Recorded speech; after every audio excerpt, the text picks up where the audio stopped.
Assalamualaikum warahmatullahi wabarakatuh.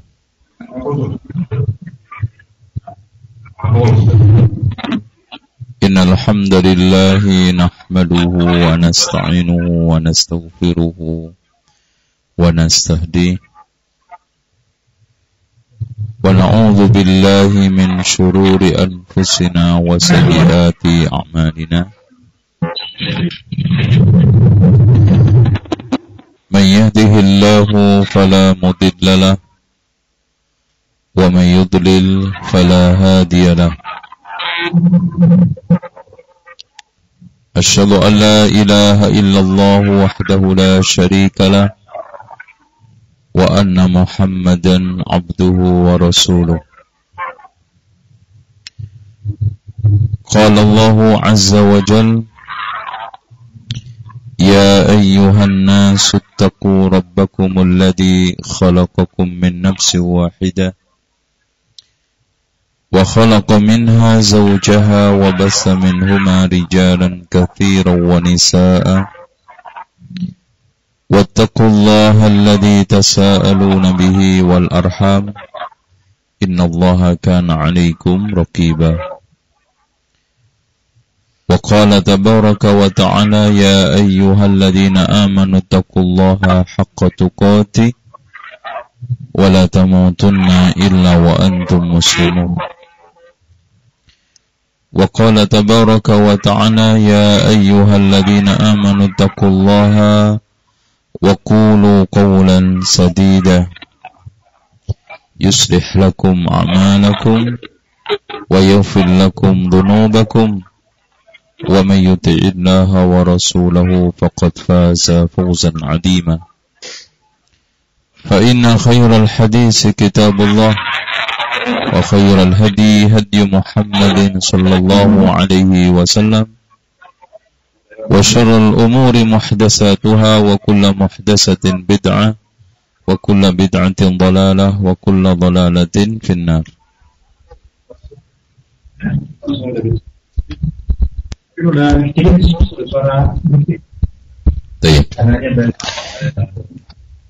Terima kasih kepada jamaah sekalian yang ada di KBRI Oman dan juga saudara-saudara kita yang merelay di Qatar. Saya ucapkan secara khusus Pak Faisal, panitia sibuknya, dan juga Sahibul Hajah dan Sahibul Bait Pak Harlan, dan juga yang mengikuti lewat IHBS TV, pemirsa yang ada di pesantren, mudah-mudahan mengikuti kajian siang untuk waktu Oman. Dan di Jakarta kapan ya? Jam berapa Pak Jakarta? 5:30. Ya. Tim.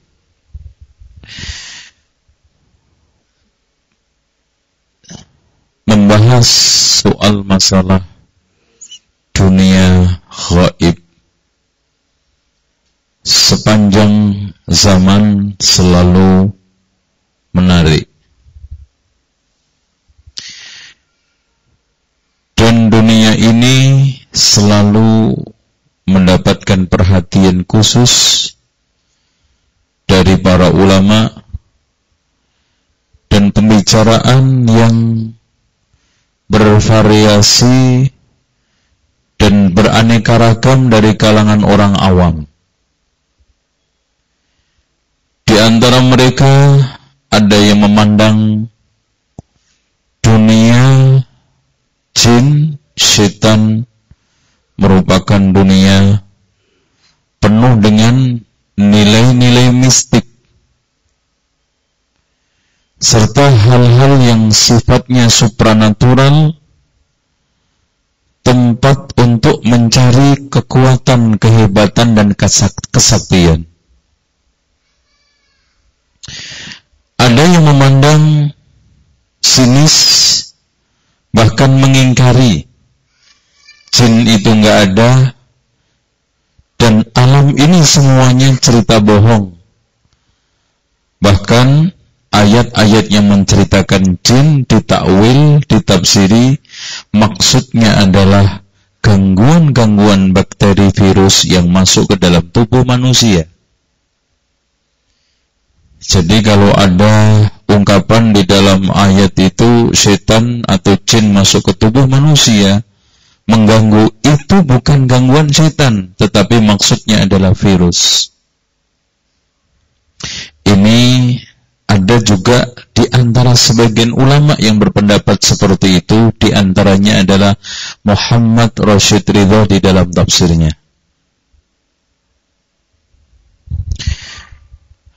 Ada yang memandang dunia setan jin adalah sesuatu yang lumrah, dalam konteks tidak ada sesuatu yang aneh, tidak ada sesuatu yang istimewa kecuali apa yang telah diajarkan oleh Al-Quran dan Sunnah sebagai bagian daripada alladzina yu'minuna bil ghaib.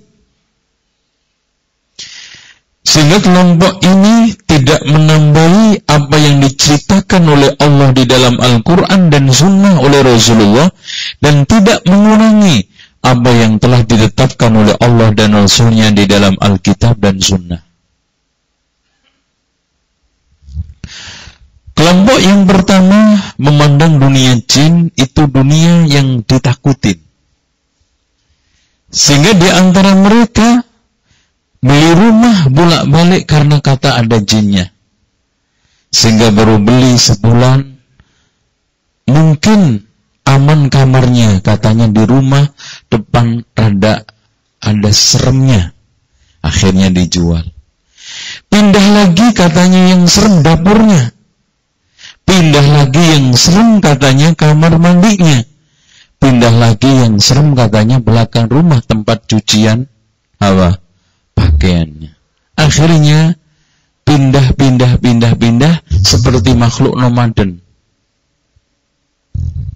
Padahal penyakitnya bukan di rumah, buktinya dibeli orang aman-aman aja.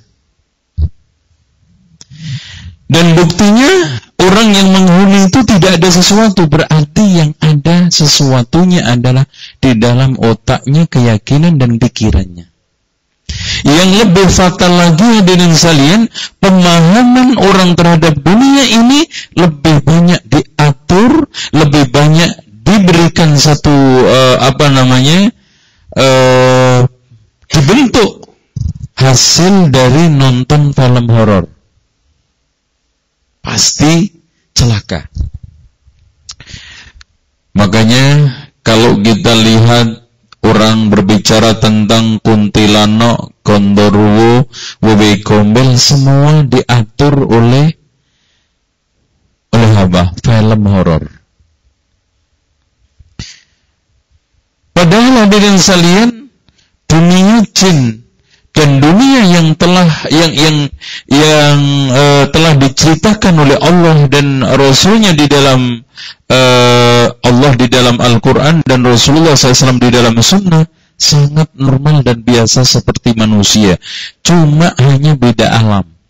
Tapi coba lihat Pak, di dalam film horor gambarannya semuanya serem, sampai jinnya sendiri nonton takut. Gimana manusianya Pak? Ya, jinnya itu sendiri nonton takut. Sehingga disinilah saatnya kita bersama-sama untuk mendudukkan pemahaman kita tentang dunia gaib. Tapi sebelum saya mengarah ke sana, harus kita bedakan dunia gaib dengan dunia mistik. Mistik tidak sepadan dengan gaib, dan gaib tidak bermakna mistik. Artinya mistik itu soal berbeda, dan juga gaib itu soal berbeda. Walaupun di kalangan orang-orang awam gaib ya mistik, mistik ya gaib, padahal itu sesuatu yang berbeda. Islam membenarkan masalah-masalah yang gaib, sama sekali membenarkan perkara-perkara yang mistik. Contoh dunia mistik itu kalau di pantai kidul dari Jogja sampai Sukabumi ada istilah Nyi Roro Kidul. Itu mistik, bukan gaib. Sampai ada hotel di Sukabumi itu satu kamar disiapkan untuk Nyi Roro Kidul. Dan bahkan tidak ada yang berani memberi nomor kamar 13. Takut kesasaran Nyi Roro Kidul. Ini namanya menyandarkan sial atas dasar apa? Atas dasar nomor. Ada yang nggak mau 4, ada yang nggak mau 14, ada yang nggak mau 13. Islam mau semuanya, apalagi nomor duit. Itu. Ada Pak yang nolak nomor duit 15 rial? 13 rial nggak ada. Giliran sekarang yang gitu-gitu nggak ada. Sampai ada komplek Pak, gang 1, 2, 3. Kalau 4 dilombatin. Ini apa-apaan? Ini mistik, bukan gaib. Nah, sekarang kita akan memulai masalah pembahasan yang paling terpenting, pemahaman alam jin di dalam Al-Quran dan Sunnah. Hadirin sekalian, kita harus yakin bahwa jin itu ada. Jin itu merupakan makhluk di antara makhluk Allah. Bahkan di antara para ulama ketika menafsiri Alhamdulillahi Rabbil Alamin, yang dimaksud alamin adalah 3, malaikat, jin, dan manusia. Itu alam. Walaupun kullu ma siwallah, setiap segala sesuatu selain Allah itu alam. Tetapi kalau kita bicara alam, itu 3. Alam malaikat, alam jin, alam manusia. Ini. Dan Allah menekankan di dalam surat surat Ad-Dariyat ya, wa ma khalaqtul jinna wal insa illa liya'budun. Wa ma khalaqtul jinna, bahkan Allah mendahulukan jin. Dan Allah menciptakan jin disebutkan di dalam surat Ar-Rahman, khalaqal insana min salsalin kal fakhar wa khalaqal janna min marijin min nar. Berarti di sini Allah menceritakan adanya jin dan Allah menjelaskan asal usul jin. Bahkan secara rinci Rasulullah sallallahu alaihi wasallam memaparkan bagaimana kondisi jin dalam berkembang biaknya, pernikahannya, makanannya, seluruhnya, bahkan termasuk jenis-jenisnya. Tapi secara umum dikatakan oleh Syekh Abu Bakar Al-Jazairi, secara umum manusia itu lebih terhormat daripada jin. Makanya inilah Pak rahasianya, kata Allah, wa annahu kana rijalun minal insi ya'uduna birijalin minal jinni fazaduhum rahaqa. Ada sekelompok laki-laki dari kalangan manusia meminta bantuan kepada sekelompok laki-laki dari kalangan jin, tidaklah menambah buat manusia semakin dosa dan jin semakin melampaui batas. Kenapa? Karena tidak mungkin jin memberikan bantuan tanpa bayaran dosa. Kalau kufur, syirik bisa. Kenapa? Cukup maksiat. Kalau tidak bisa, minimal harus melakukan penyimpangan. Dan buat jin yang melampaui batas, karena dia makhluk kerdil di bawah manusia, dipuja, melonjak. Kalau bapak nggak percaya, coba. Sekarang orang rendahan dielulukan, dikultuskan, akhirnya melonjak. Sehingga dari sekalian, kalau sudah kita mengetahui seperti ini, jin dengan manusia itu sama-sama ciptaan Allah, tidak ada sesuatu yang harus kita takutin. Apalagi disebutkan di dalam hadis Rasulullah SAW, jin itu ada 3 kelompok. Kalau dari hadis ini, jin nggak ada yang aneh. Kata Rasulullah SAW, al-jinnu salasatu asnafin. Jin itu ada 3 kelompok, ada 3 jenis, ada 3 alam.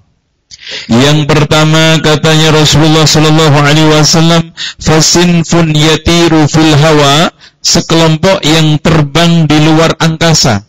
Maksudnya kelompok bisa terbang. Makanya zaman-zaman dulu sebelum Rasulullah diutus itu mencuri kabar langit, kemudian dilemparkan ke dukun. Sehingga sebelum Allah Subhanahu wa ta'ala menetapkan takdir itu, sudah dicuri, dikasihkan ke dukun, dukun bisa memberikan informasi-informasi gaib. Tapi biasanya nebak 100, benernya 1, bohongnya 99. Makanya dukun bolak-balik katanya ada mobil yang bisa dia kembalikan setelah dicuri. Itu dari 100 mobil yang nggak ketemu, yang ketemu cuma 1. Tapi orang cenderung cerita yang ketemu ini tok. Kemana-mana mobil ini, ternyata cuma 1. Sehingga dengan sekalian, kalau tidak bohong pendusta, bukan namanya dukun. Sehingga Allah Subhanahu wa ta'ala menegaskan, hal unabbi'ukum ala man tanazzalu syayatin tanazzalu ala kulli afakin athim. Maukah aku ceritakan kepada kalian, setan-setan itu turun membawa wangsit kepada siapa? Kepada orang yang pendusta lagi banyak berbuat dosa, alias dukun. Nah, nanti insya Allah setelah ini kita akan bahas soal masalah dukun dan perdukunan, terutama siapa dukun, ciri-cirinya dukun, kemudian setelah itu kenapa dukun terutama di negeri kita itu menjadi populer, bahkan menjadi orang terhormat. Itu kemudian setelah itu kita sebutkan penyimpangan-penyimpangan perdukunan dan dukun. Insya Allah. Dengan demikian hadirin sekalian, sinfun yatiru fil hawa. Makanya kalau ada cerita orang bisa sholat di Mekah, itu sebetulnya dibawa terbang oleh jin. Makanya Bapak kalau bisa kerjasama dengan jin yang seperti ini, ke Oman, ke Qatar, kemana aja nggak pakai pesawat. Tapi tolong dicamkan, nggak mungkin kerjasama itu gratis. Ya. Bahkan ada salah seorang yang diklaim wali di daerah Mesir. Bahkan orang tuanya dulu dikultuskan, kemudian ilmu kewaliannya diwariskan ke anaknya. Anaknya setelah belajar dan tahu sunnah, nempel ternyata itu bukan wali, bukan kelebihan yang diberikan Allah yang disebut karomah. Ternyata bapaknya selama ini kerjasama dengan jin. Terbang ke Mekah untuk umroh, untuk haji, gratis, nggak pakai pesawat. Ternyata bayarannya apa? Orang tuanya disodomi sebelum berangkat. Dan sodominya bukan di rumah, tapi berangkat diangkut, nanti singgah di suatu tempat. Nah, di situ mulai deal dilakukan. Kalau nggak dikasih sodomi, tinggal. Di pulau situ sendirian, siapa yang sekarang bisa nemukan? Dan bahkan hadirin sekalian, di Indonesia banyak. Ada orang yang sangat sakti sekali. Ditangkap polisi susah. Bahkan dikejar susah, bisa ngilang. Ternyata ada salah satu polisi yang bisa nangkep karena dia belajar sunnah. Tidak terpengaruh dengan berbagai macam keyakinan itu, bismillah, tembak mati. Ditemukan apa? Guntingan mushaf dicelup di darah haid, kemudian dibungkus di dalam katok dalam bekas perempuan. Nggak mungkin gratis. Di antara mereka yang kerjasama, ada yang mempersembahkan burung gagak, terutama di daerah Gunung Merapi, Jogja. Itu ada malam Jumat tertentu persembahan gagak di Gunung Merapi itu. Karena disinyalir gagak adalah hewan yang paling disukai oleh jin, maka salah seorang atau siapa saja dukun yang ingin kontak dengan jin diundang dengan cara nyembelih itu. Datang nanti. Nah, setelah itu nanti terjadi deal. Taken MOU.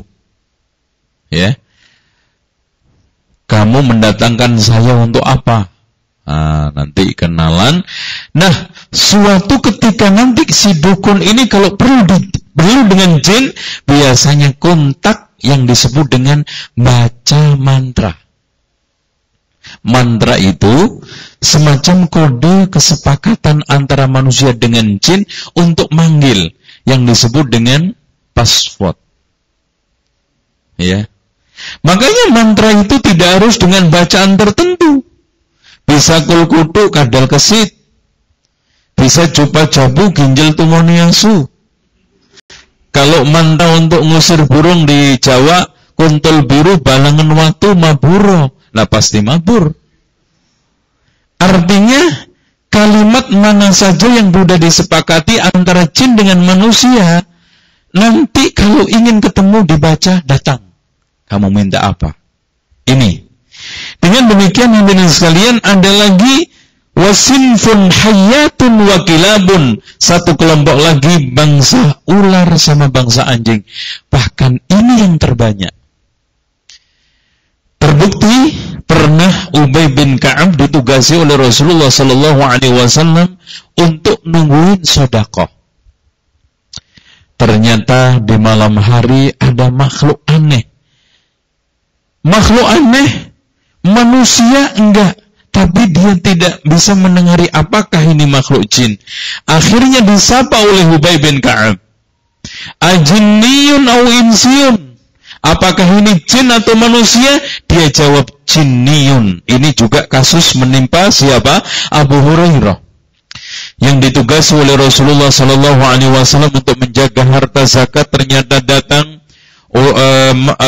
seorang yang menjelma manusia, ambil makanan zakat. Ya makanan yang sudah disiapkan dari harta zakat tersebut. Akhirnya mau ditangkap Abu Hurairah, dia merengek-rengek minta dilepas karena alasannya dia orang miskin, anak banyak, butuh makanan, dilepas. Datanglah besoknya ketemu Rasulullah. Abu Hurairah belum cerita, Rasul sudah tanya, bagaimana keadaan tamumu tadi malam? Ya Rasulullah, dia merengek-rengek minta dilepaskan. Katanya miskin, anak banyak, butuh makanan. Kata Rasulullah, nanti malam dia akan datang lagi. Kata Abu Hurairah, saya yakin dia akan datang karena ucapannya Rasulullah. Akhirnya datang. Betul. Sama alasannya mau ditangkap. Katanya miskin, anak banyak, makanan tidak ada. Dilepas lagi. Rasulullah mengatakan seperti tadi. Seperti kemarinnya, akhirnya Abu Hurairah sudah bertekad, kali ini kalau datang saya tidak akan lepaskan. Ternyata dia mengucapkan satu hal yang aneh. Bukan hanya sekedar miskin, anak banyak, butuh makanan. Wahai Abu Hurairah, mau enggak kamu saya ajarkan satu kalimat dengan syarat kamu melepaskan saya? Jangan temukan saya dengan Rasulullah, karena pasti kebakar, pasti hancur, pasti mati. Inilah orang itu ditakutin oleh jin bukan karena ruqyahnya pakai ayat ini, tetapi nomor satu adalah keyakinan, kelurusan, kebersihan, dan kesahihan akidah yang meruqyah. Jangankan sekarang dibacakan Pak, belum dibaca aja, kalau orang itu akidahnya lurus, bagus, sebelum didatangin, setannya sudah pergi. Contoh kasus Imam Ahmad bin Hanbal. Ada orang kesurupan, minta bantuan kepada Imam Ahmad. Beliau sedang dalam keadaan ta'lim seperti ini. Akhirnya kan gak sempat untuk memberikan bantuan ruqyah. Nih, kirim sandal. Nanti kalau dia gak mau keluar, kebuk. Baru diangkat, nangis, teriak keluar. Ternyata jin itu nyurup lagi ke orang tersebut setelah wafatnya Imam Ahmad. Orang-orang sekitarnya, sandal, cari sandalnya Imam Ahmad. Dikebukin bolak-balik gak keluar-keluar. Katanya jin, emang saya takut sama sandal, saya takut yang punya sandal. Nah itu yang penting. Kembali lagi ke cerita Ubay bin Ka'ab. Akhirnya makhluk tersebut diajak jabat tangan. Ternyata tangannya mirip seperti anjing. apakah semua teman kamu seperti ini? Katanya dia, bangsa kita kebanyakan seperti saya. Dan yang paling lari cepat adalah bangsa seperti saya. Makanya Rasulullah SAW sampai mengatakan bahwa anjing hitam itu setan sehingga disuruh untuk membunuhnya. Karena rata-rata anjing itu, Pak, kalau tidak setan minimal ditempelin setan. Itu makanya kalau ada anjing menggonggong, kita disuruh untuk ta'awud, berlindung dari keburukan. Kalau kita dengar kokokan ayam, kita disuruh untuk minta rahmat kepada Allah. Yang belum menikah atau nggak laku-laku, minta ayam berkokok, insya Allah dapat jodoh. Rizki insya Allah lancar, kerja insya Allah. Kalau anjing menggonggong, ta'awud kepada Allah, berlindung dari apa aja. Dari buruknya tetangga, dari buruknya pemimpin, dari buruknya syaitan, semua. Intinya a'udzu bikalimatillahi tammati min syarri ma khalaq, seluruh makhluk buruk yang diciptakan oleh Allah Subhanahu wa taala. Makanya dari sini, Pak, rahasianya kita tidak boleh memelihara anjing di rumah. Pertama, selalu ditempelin, kalau enggak jelmaan dari syaitan, jin. Dan yang kedua, kita dianjurkan setiap menggonggong untuk ta'awud. Nah, kalau gonggong terus, saingan dong kita sama anjingnya. A'udzubillah. A'udzubillah. Capek antum. Gitu kan? 5 menit ta'awud sekali. Makanya singkirkan. Tapi kalau untuk jaga tanaman, jaga gedung, atau untuk keperluan detektif, seperti yang dilakukan oleh dunia kepolisian, itu nggak apa-apa. Ya, nggak ada masalah. Bahkan Imam Abu Hanifah mentolerir jual beli anjing kalau untuk keperluan tadi itu. Tanaman, ternak, jaga gedung, atau masalah kaitannya dengan kepolisian. Selain itu haram, karena Rasulullah mengharamkan harganya anjing, upahnya perdukunan, dan yang ketiga apa? Apa, Pak? Upahnya pelacuran. Hadirin sekalian, kita lanjutkan sekarang kenapa dinamakan al-jinnu jin. Jin itu dari kalimat janna ya jinnu yang artinya hilang, lenyap, gak terdeteksi. Makanya orang yang hilang akalnya disebut majnun. Dari kalimat janna ya jinnu majnun. Sehingga taman yang sangat rindang sekali, saking rindangnya gedung-gedungnya tertutup dengan daun-daun, pohon-pohon, disebut dengan al-jannah. Makanya surga itu nanti yang kita huni insya Allah semua masuk, disebut al-jannah. Karena apa? Saking rindangnya, sehingga sampai sinar matahari aja nggak masuk, tertutup semua dengan pohon, satu dengan yang lainnya nyambung. Yang disebutkan di dalam firman Allah, muttaqiina fiha 'alal araiki la yarawna fiha syamsan wala zamharira. Mereka bertalak-talakan di bawah pohon-pohon yang di taman itu, ya, muttaqiina fiha 'alal araiki, di atas dipan-dipan, la yarawna syamsan, tidak melihat matahari, wala zamharira, dan juga tidak pernah mengenal dingin sekali, panas sekali. Hawanya sejuk, sunyi, enak, dan dalam keadaan senang terus. Itu surga. Makanya, Pak, kalau kita itu menghayal bahagia ialah tidak pernah punya masalah, berarti surga yang Anda inginkan. Bahkan di dunia ini, selagi masih di dunia, tidak mungkin satu orang pun yang lepas dari masalah. Siapa yang ingin mapan hidup, kuburanlah bentuknya mapan, udah nggak nengok-nengok. Siapa yang ingin sekarang hidup tidak pernah punya masalah, jangan hidup, mati saja. Karena sudah kadung hidup, hadapi masalah, jangan dihindari. Permasalahan hidup itu seperti pulang kita melihat pintu rumah. Kalau orang yang punya pandangan di dalam masalah hidup ini, di dalam hidup ini pengen nggak usah masalah seperti pulang, pengennya pintu terbuka terus, nggak mungkin kan, Pak? Tapi bagi orang yang sekarang ini beriman, hidup ini ada masalah atau tidak ada masalah, yang penting pulang rumah bawa kunci. Saya pulang lihat pintu ini terbuka atau tertutup, tidak ada masalah. Yang penting bawa kunci. Kuncinya hidup adalah hadapi semua masalah dengan lapang dada, tenang hati, qanaah dengan pemberian Allah. Yang penting halal, walaupun 5 miliar. Dan selalu bertawakal, bergantung kepada Allah. Itu bahagia, Pak. Walaupun hanya 5 miliar, nggak apa-apa. Yang penting halal. Itu daripada 5 juta haram. Mana yang enak, Pak? 5 juta haram sama 5 miliar halal. Mana, Pak, yang dipilih? Ya, waras. Berarti sehat semua ini. Iya.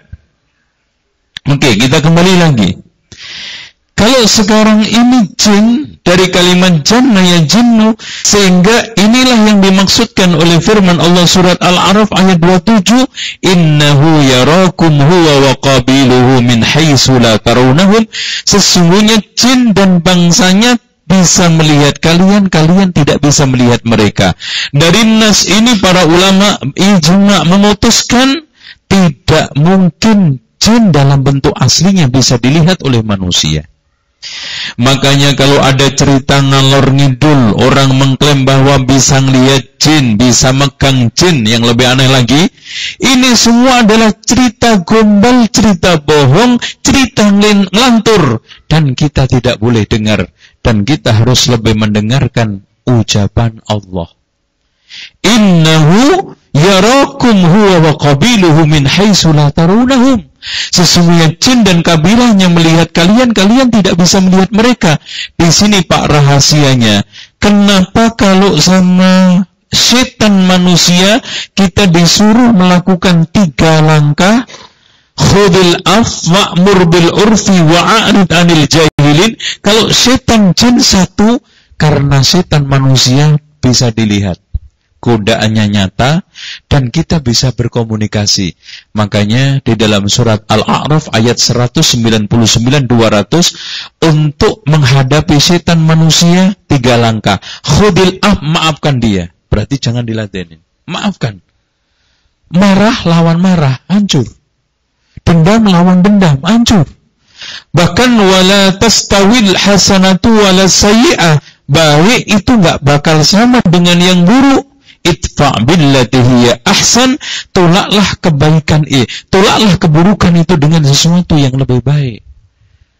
Makanya Pak, bukan bagian dari Islam orang jelek kita jelekin. Bukan bagian daripada Islam sekarang ini cara-cara menyelesaikan dengan lebih mendatangkan kerusakan. Sekarang oke, kemaksiatan adalah kemungkaran, tapi diselesaikan dengan membakar diskotik, membakar tempat kemaksiatan. Apakah ini menyelesaikan? Yang lebih lucu lagi, kadang-kadang yang bakar itu dapat sisa khamr diminum juga, akhirnya seger juga ya. Nah ini repot. Ini namanya menyelesaikan keburukan dengan keburukan, padahal Islam itu idfa' billati ahsan. Dan juga aksi-aksi kerusuhan dari mulai penculikan, penyanderaan, dan juga pembajakan pesawat, terorisme, semua ini tidak sejalan dengan firman Allah, idfa' billati hiya ahsan. Jangan berwatak seperti jin. Jin itu Pak, memiliki watak paling terdepan adalah pendendam. Pendendam. Terutama yang bangsa ini, bangsa anjing sama bangsa ular. Itu kalau ular itu jelas, kalau ketemu di mana aja suruh bunuh. Walaupun ini ada ikhtilaf di antara para ulama, ular rumah apakah khusus di Madinah, apa setiap rumah kalau ada ular jangan langsung dibunuh. Ada sebagian ulama mengatakan ular rumah mana saja, bukan hanya di Madinah, di luar Madinah, di rumah kita Indonesia dan Oman, di mana aja dikasih tunda 3 kali. Diusir balik lagi baru dibunuh. Karena kata Rasulullah kebanyakan ular rumah itu jin. Makanya kadang-kadang kita aneh, rumah ini Masya Allah rapi. Nggak mungkin lah tahu tiba-tiba di kamar mandi ada ular. Apalagi kalau kita lihat dari dalam, nggak mungkin. Ular jin. Kadang dari atap. Ya. Ada kisah menarik. Penulis kitab Masaibul Insan min Makaidi Syaiton, Imam Al-Maqdisi. Dia menulis kitab tentang dunia jin setan paling lengkap yang saya dapetin dan sudah saya terjemahkan juga dengan judul Menelanjangi Setan. Mendapatkan godaan yang dahsyat, saya juga sama ketika menerjemahkan itu. Saya tidak usah saya ceritakan. Aneh bin ajaib. Komputernya jebol. Rusak, nggak bisa dipakai. Diambil datanya, selamat alhamdulillah. Setelah itu kebuang. Kemudian masih banyak lagi. Dan ini ulama yang nulis, keluar dari atap rumahnya ular besar sekali. Ternyata itu adalah jin. Karena apa? Dia membongkar habis dunia jin, iblis lengkap. Sampai dari mulai waktu yang paling saat menangisnya jin. Terus kemudian yang paling tidak disukai jin. Saat menangisnya jin. Makanan yang disukai jin. Dan yang lainnya diungkap di dalam kitab itu. Oleh karena itu, di sini kalau sudah tahu seperti itu, betul. Alam a'had ilaikum ya bani Adam alla ta'budu syaitan innahu lakum aduwwun mubin. Bukankah telah aku ambil perjanjian atas kalian wahai anak Adam, jangan sembah itu setan karena setan itu musuhmu paling nyata. Kalau musuh, antum semakin takut, semakin dikerjai. Itu kaidah permusuhan. Makanya bukan hanya sesama setan manusia, setan jin juga begitu. Sehingga di sini pahamilah kelemahannya, siapkan senjatanya. Insya Allah perang dimanapun pasti akan menang. Dan katanya Allah Subhanahu Wa Taala, Inna kaidah syaitani kana dha'ifa. Sesungguhnya tipu daya syaitan itu lemah. Dan Allah Subhanahu Wa Taala telah mengatakan, Ya wala tahinu wala tahzanu antumul a'launa in kuntum mu'minin. Kamu jangan merasa minder, rendah, lemah. Kalau kamu itu beriman, berarti orang mukmin itu mulia. Apalagi sekarang takut sama makhluk yang lebih rendah. Allah sudah mengatakan walaqad karramna bani Adam. Allah telah memuliakan anak Adam dengan syariatnya, dengan akalnya, dengan macam-macamnya. Ini semuanya cukup untuk menghadapi makhluk mana saja, termasuk al-jin. Apalagi Allah menegaskan tadi, yaitu inna kaidah syaitani kana dha'ifa. Sesungguhnya tipu daya syaitan itu lemah. Namun kapan kita kalah? Kalau kita sama dengan mereka, kalau kita juga sama-sama maksiat. Makanya ketika Umar bin Khattab radhiyallahu an mengutus pasukannya yang dipimpin oleh Sa'ad bin Abi Waqqas, pasukan Qadisiyah, pesannya apa Pak? Wahai Sa'ad, aku pesan, kamu jangan sampai bisa dikalahkan oleh maksiat, karena aku lebih senang aku mendengar kamu dikalahkan oleh musuh Allah daripada kalah dengan maksiat. Kalau kalah dengan musuh Allah mati syahid. Kalau kalah dengan maksiat mati apa? Ini rusak, hancur. Oleh karena itu hadirin sekalian, banyak orang yang meruqyah, ruqyah, tapi malah bacaannya ditiruin nama jinnya. Karena sama. Yang diruqyah sama yang meruqyah hampir setingkat. Kalau Rasulullah hanya sekedar ikhsa ya Abdullah, minggat wahai musuh Allah, pergi. Ya Syekhul Islam kalau meruqyah, am hasibtum annama khalaqnakum abatan wa annakum ilaina la turja'un. Abu Sa'id Al-Khudri cuma baca Fatihah, bahkan Imam Ahmad cuma ngirim sandal. Kita satu juz habis enggak keluar-keluar. Ada apa dengan... Tolong Pak camkan, Quran ini sebelum turun, setelah turun, dan sekarang sama. mujarab, bagus, tajam, dan memiliki kekuatan yang sangat dahsyat. Namun Quran itu lagi-lagi sering saya umpamakan seperti pisau. Kalau yang ngiris setruk tangannya nggak bakal bisa manfaat itu pisau yang sangat tajam.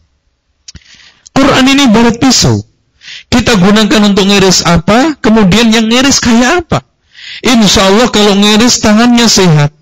Quran ini adalah pisau tajam yang diiris sayur, putus insya Allah.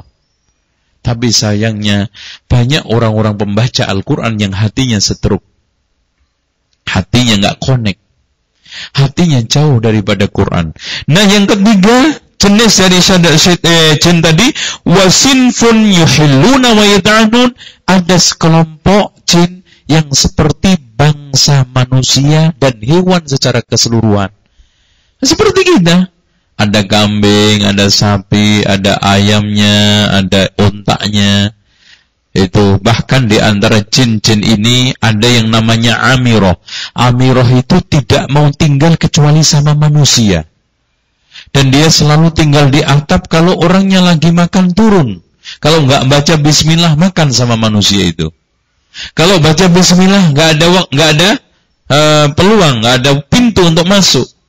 Makanya ketika makan baca bismillah, masuk rumah baca bismillah, kata setan-setan tersebut, wah malam ini kita nggak dapat makan, nggak dapat tempat tidur, akhirnya di atap.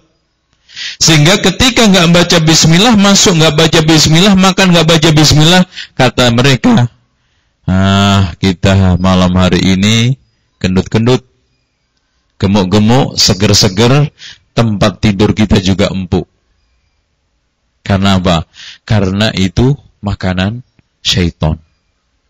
Sehingga diri sekalian ketika keluarkan dianjurkan oleh Rasulullah baca apa? Bismillahi tawakkaltu 'alallahi la haula wala quwata illa billah. Dikatakan kepada orang yang keluar rumah, hudita wa wuqita wa kufita. Kamu diberi petunjuk, dijaga, dilindungi dan dicukupin.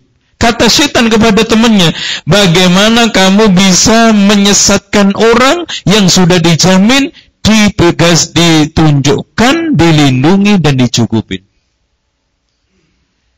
Dan itu ucapan yang sangat gampang dan gak membutuhkan waktu lebih dari 5 menit. Bismillahi tawakkaltu 'alallah. Cuma jarang nyangkut di kita. Kadang-kadang berubah hanya tulisan. Ya di mobilnya tempelin Bismillahi tawakkaltu 'alallah, tapi gak pernah bunyi. Begitu juga doa safar digantungin di mobil, tapi nggak pernah bunyi. Pak, tolong dijamkan. Setan nggak bakal takut tulisan. Tolong dijamkan. Rasulullah mengatakan apa? Inna syaitana yafirru minal bait. Kenapa? Di mana setan itu lari dari rumah. Inna syaitana yafirru minal baitil ladzi tuqra fihi suratul Baqarah. Setan itu lari dari rumah yang dibacakan, bukan digantungi, bukan diletakin. Biarpun di tempat rumah bapak itu per pojokan ini Quran kasih 55, di pintu digantungi Quran setambul, mungkin di belakang juga iya, tetap setan akan lancar masuk kalau nggak dibaca. Karena setan tidak pernah takut sama tulisan yang ditempel, Quran yang diletakkan. Bahkan maaf, muamalah interaksi umat Islam sekarang ini persis yang dikatakan oleh Rasulullah SAW. La tahurranna hadhil masahif al-mu'allaqah, innallaha lan yu'adziba qalban wa'al Quran. Janganlah kalian silau, tertipu, terkecoh dengan mushaf yang tertata rapi di rak-rak, baik rumah atau masjid. Sesungguhnya Allah tidak akan menyiksa hati yang ada Qur'annya. Berarti dihafal, dibaca, bukan digantungin, ditempel, atau dipajang di rak-rak masjid atau di rumah. Bahkan Pak, maaf, ini hanya sekedar kritikan membangun. Ada di antara kita punya Quran itu disimpan, bahkan dibelikan kotak mahal, keluar turun dari almari setahun sekali. Pas nuzulul Quran, nuzul turun Quran dari almari.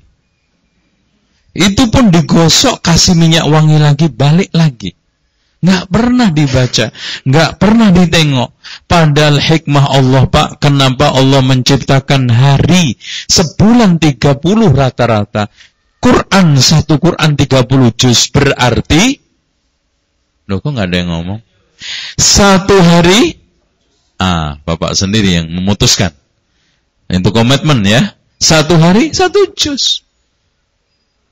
Ini bukan kebetulan, Pak. Nggak ada Allah menciptakan sesuatu itu kebetulan. Nggak ada. Matahari ada diciptakan, ada hikmahnya. Perjalanan matahari kenapa dibikin oleh Allah per hari untuk menetapkan sholat 5 waktu. Allah menetapkan bulan per bulan karena untuk menetapkan ibadah-ibadah selain sholat. Ada haji, ada puasa. Itu yang jadi patokan adalah bulan. Makanya keluarnya per bulan, ada per hari. Sehingga bulan butuh ru'yah, matahari nggak butuh ru'yah. Ngapain di ru'yah? Wah, tiap hari itu nongol dan gede lagi. Itu ada orang yang ngehel. Kalau sekarang mah bulan harus di ru'yah, kenapa matahari harus di ru'yah? Kalau bulan itu keluarnya per bulan, terus keluar nggak langsung gede. Beda matahari, langsung gede. Itu pun tidak butuh waktu lama. Terus beredar sampai 24 jam. Kalau bulan ketika keluar pertama itu waktunya beberapa menit tenggelam lagi. Makanya butuh ru'yah.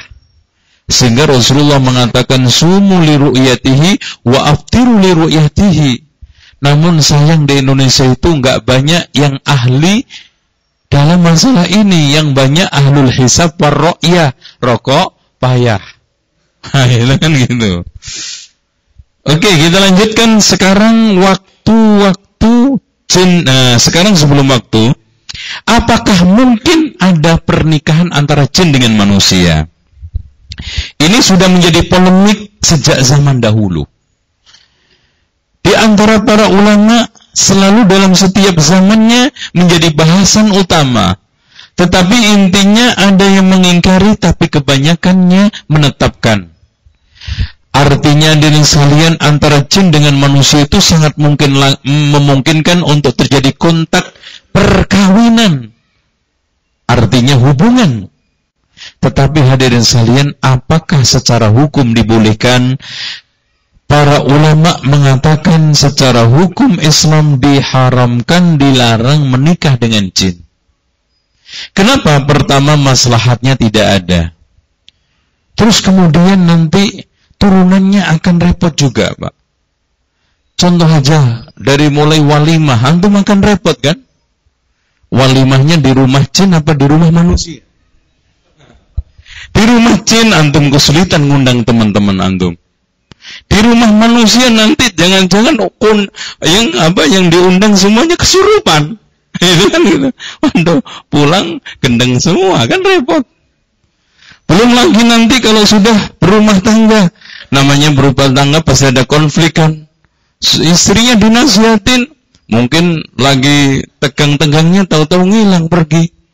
Aduh, ini juga bikin kesel. Baru aja dinasihatin ngilang pergi. Anaknya juga begitu, disuruh sholat bandel pergi ngilang. Suruh sholat ngilang, suruh sekolah malas ngilang. Gak ada maslahat. Apalagi nanti percampuran hal yang seperti ini, dunia ini akan menyebabkan konslet kehidupan. Walaupun secara wakil ada beberapa manusia yang lahir dari keturunan jin. Insya Allah di sini nggak ada. Walaupun di luar sana ada. Dan bahkan Pak, katanya di dalam suatu riwayat, nanti akan ada jin-jin yang dipenjara Nabi Sulaiman dulu keluar. Berarti dari sini umur jin itu rata-rata panjang. Makanya kita ruqyah kadang-kadang tanya umurnya 3000. Kamu dulu hidup kapan? Zaman Nabi Isa, zaman Nabi Musa, zaman Nabi Sulaiman. Karena Rasulullah mengatakan dulu ada jin-jin yang dipenjarakan oleh Sulaiman, suatu ketika nanti akan keluar mengajarkan orang Quran padahal bukan Quran. Berarti di sini tipuan. Tidak lain adalah goretan-goretan Arab yang diberikan atau yang diberi nama oleh sebagian dukun isim-isim, hizib-hizib yang nampaknya Arab ternyata bukan, yang nampaknya Quran ternyata dicampur-campur dengan berbagai macam bacaan-bacaan yang tidak bisa dipahami. Inilah hakikat daripada maksud asar yang dikeluarkan oleh Imam Muslim di dalam sahihnya tersebut. Makanya apalagi orang-orang awam kan ini Quran, kan ini bahasa Arab. Ada sebagian orang itu yang penting Arab itu takut kok Pak Kualat sampai ada majalah porno Arab disimpan. Karena Arab. Nah, di sini kan majalahnya Arab semua kan disimpan. Lalunya majalah porno. Mas Arab Mas, Kualat Mas. Jangan diinjek. Itu kalau Arabnya Quran, kalau Arabnya hadis. Kalau Arabnya Quran, majalah di sini semua pakai bahasa Arab. Ente simpen semuanya, isinya apa? Nggak ngerti. Yang penting Arab. Makanya sampai terjadi di kampung-kampung itu saking lemahnya dalam masalah ini, yang penting lagu Arab pun dianggapnya dengarkan itu ibadah. Tahu-taunya apa isinya? Lagu cinta anak muda-mudi. Contoh aja lagu Magadir. Di beberapa masjid itu dinikmati ibu-ibu sampai nangis-nangis itu dengernya. Ternyata Magadir itu apa? Lagu patah hati kan? Ya, bercinta yang gagal kemudian patah hati, tulislah Maqdir. Maqdir itu nama orang. Wahai Maqdir, ya Maqdir ala itu kan nama orang. Disetel di masjid, dinikmati, Masya Allah. Dengar sampai khusyuk, nangis meneteskan air mata. Ternyata lagu seperti lagu itu Peter Pan, Padi sama aja itu. Cuman ngerti bahasanya, ini nggak ngerti gitu loh. Yang penting Arab. Nah, ini juga berbahaya. Ya, contoh aja di beberapa tempat kita lihat bacaan-bacaan yang dibaca oleh ibu-ibu, oleh orang-orang kampung, kadang-kadang nggak tahu isinya apa, bahkan menjurus kepada kesyirikan pun nggak ngerti. Bahkan diyakini itu bacaan ibadah. Ya, Allahu a'lam bishawab. Selanjutnya dina sekalian tentang masalah kaitannya dengan tempat-tempat jin. Biasanya jin itu tinggalnya satu di tempat-tempat yang ditinggalin orang, namanya itu amirah. Jadi jin ini kalau tidak ada orang ikut pindah. Orangnya pindah kemana ikut. Itu namanya awamir. Ada jin yang spesial tinggalnya di rumah-rumah reot yang sudah ditinggalkan manusia. Yang sudah tidak ditempati, gedung-gedung kosong. Ini biasanya jin-jin yang jahat. Ada jin lagi yang spesial tempatnya di tempat-tempat yang jorok, di tempat kotor, sehingga Rasulullah mengatakan tentang WC, inna hadhil hushusha muhtabaratun, sesungguhnya tempat-tempat jorok seperti ini dihadir oleh jin. Fa idza dakhala ahadukum al-khala, jika di antara kalian masuk WC, falyaqul, hendaknya berdoa, Allahumma inni a'udzubika minal khubusi wal khaba'is. Bahkan untuk menutupin pandangan jin ketika kita mungkin telanjang masuk WC, dianjurkan baca bismillah. Sehingga bismillah, Allahumma inni a'udzubika minal khubusi wal khaba'is. Kenapa kata Rasulullah, satru ma baina aurati bani Adam wal jin idza dakhala ahadukum al-khala ay yaqula bismillah. Penutup antara pandangan jin dengan aurat anak Adam ketika masuk WC adalah baca bismillah. Jadi bapak kalau masuk WC nggak baca bismillah, itu auratnya dipelototi nama jin.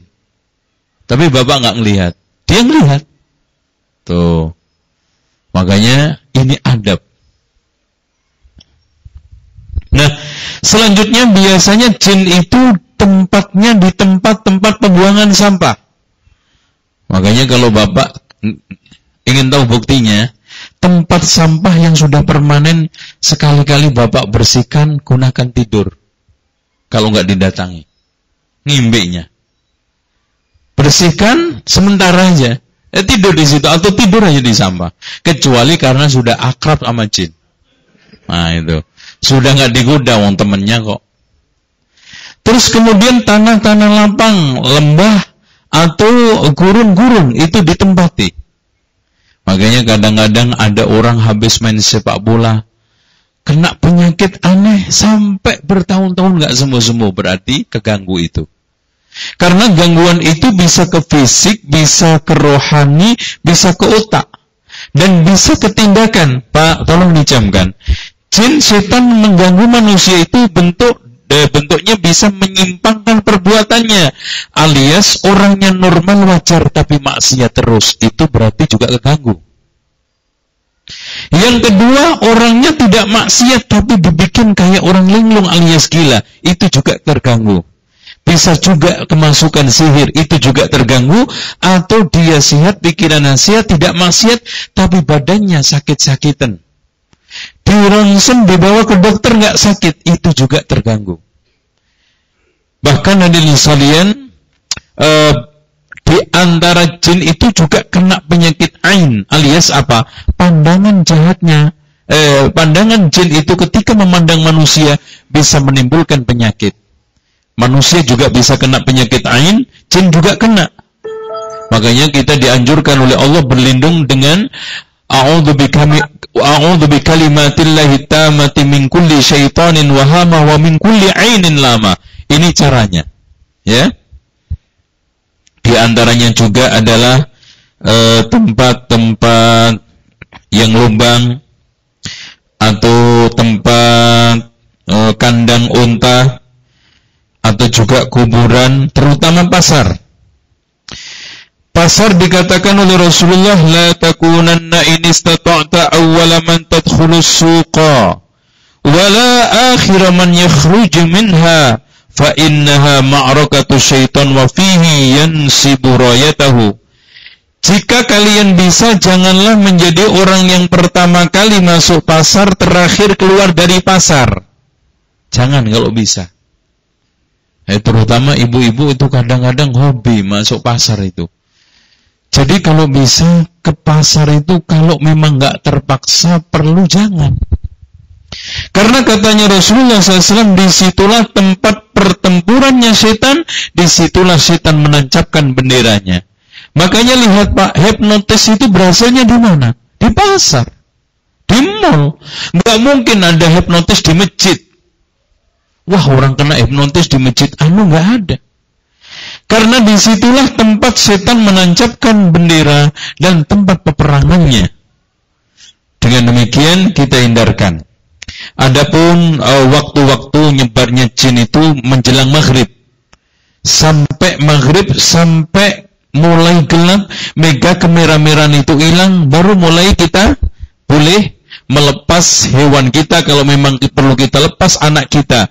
Makanya Rasulullah SAW mengatakan, idza janahal lailu aw amsaytum, jika mulai sore fakuffu sibyanakum, tahanlah anakmu jangan sampai keluar rumah. Fa inna syayatina, karena setan tantashiru hina idin, saat itu menyebar.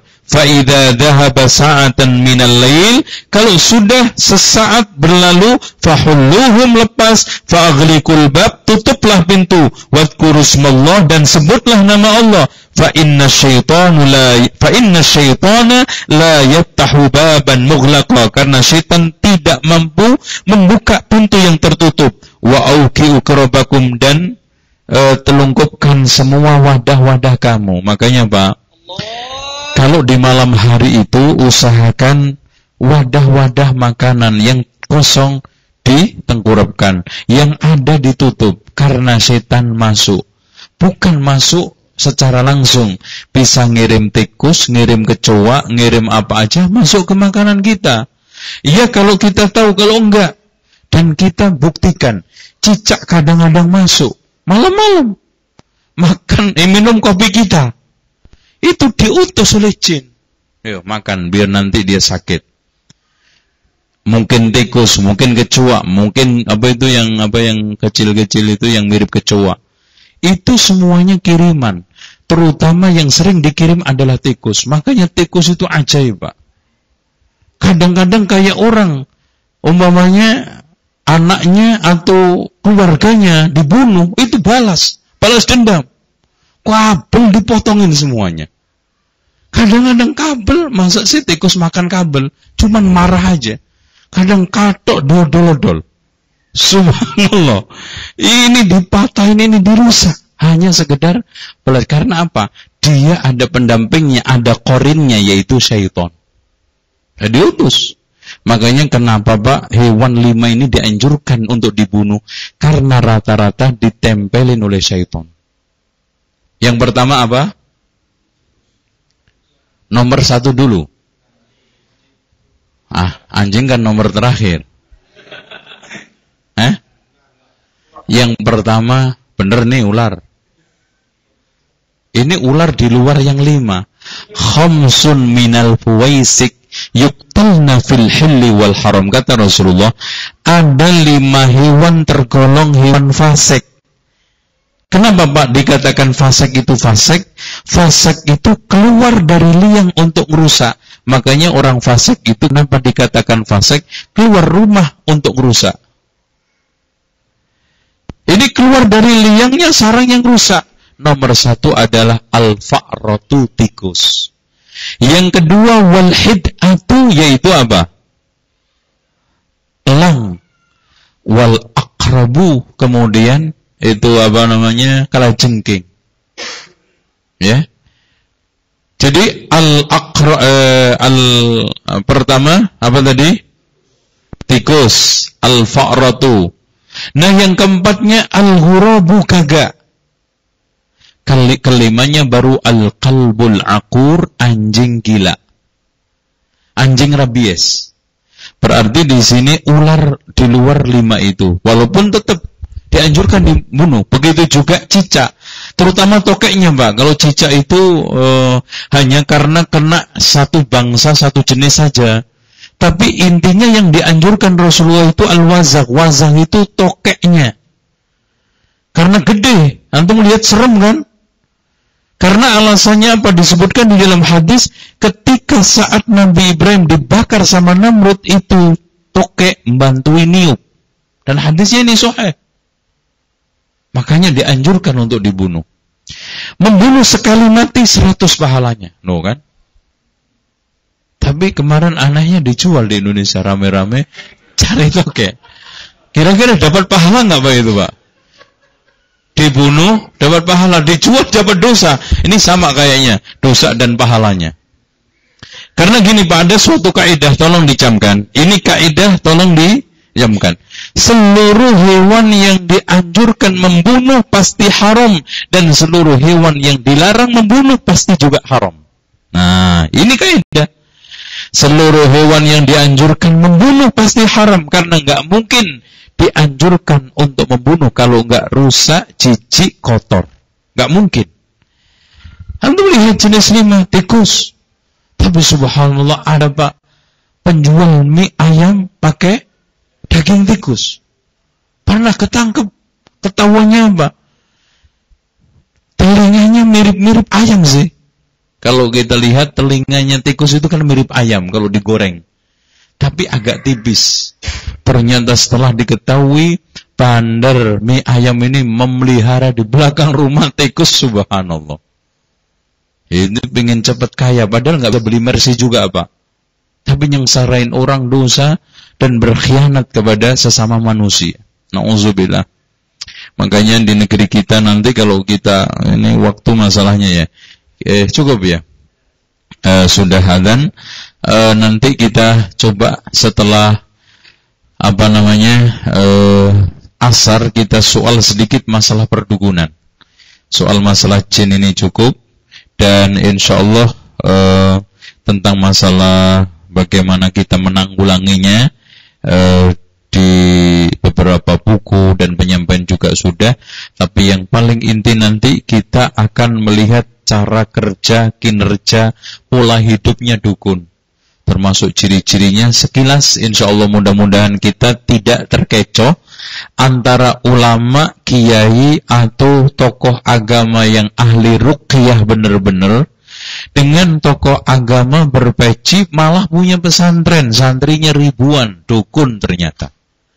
Nah ini kita harus bisa membedakan insya Allah dengan penyampaian nanti kita akan bisa mengetahuinya bedanya mana yang dukun, mana yang tukang ruqyah benar-benar. Demikian, subhanakallahumma wa bihamdika asyhadu an la ilaha illa anta astaghfiruka wa atubu ilaik. Assalamualaikum warahmatullahi wabarakatuh.